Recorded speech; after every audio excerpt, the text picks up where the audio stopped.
Аз съм Таня Георгиева. Работя в частно училище професор Иван Апостолов.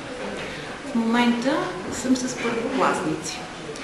От тази учебна година започнах като пилотен учител работа по нова методика, която е JumpMath. В началото подходих изключително резервирано, като всеки учител, с 15 години трудов стаж съм. Съответно, всички ние сме обучавани да преподаваме както математика, така и български.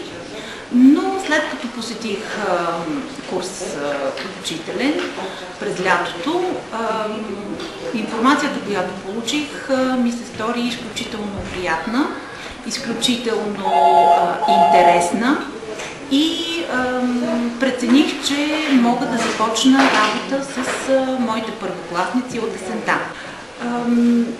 Различното по JumpMath е, че се следва строго определена структура на урока, която е различна от досега ръководените от нас методически уроци, разработките по-точно.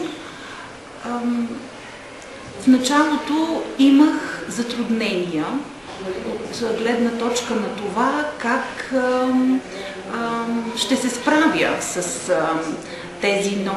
това ново предизвикателство.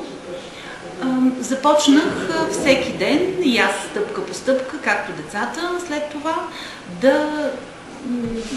да си уча. Децата също в началото подходиха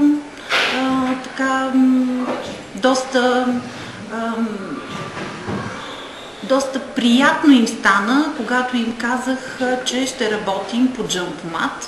Те ме попитаха какво е това, разбира се. Обясних им, че това е математика, с която ще смятаме, ще чертаем, ще се запознаваме с различни интересни неща. Тетрадката, която е по JumpMath, не е изпъстрена с цветни картинки, но това по никакъв начин не пречи за работата ни в първи клас. Напротив, когато имам часове по математика, децата изключително много се радват и казват, ние ще имаме в момента JumpMath. Те дори не назовават математиката с нейното стандартно име. Работя вече втори срок на тази учебна година.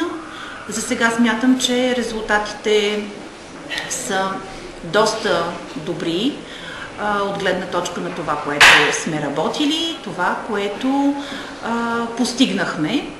Децата приемат всяко предизвикателство изключително приятно, защото работим с помощта на купчета, на кламери, жълъди, броим, измерваме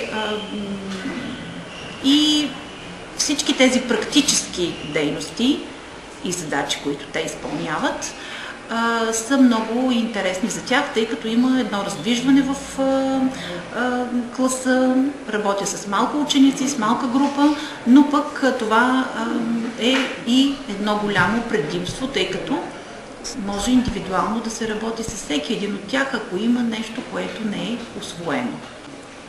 Надявам се резултатите в края на учебната година да бъдат отлични, да покажем на финалните тестове, че сме усвоили материала за първи клас и съответно да продължим да работим в следващите години по JumpMath.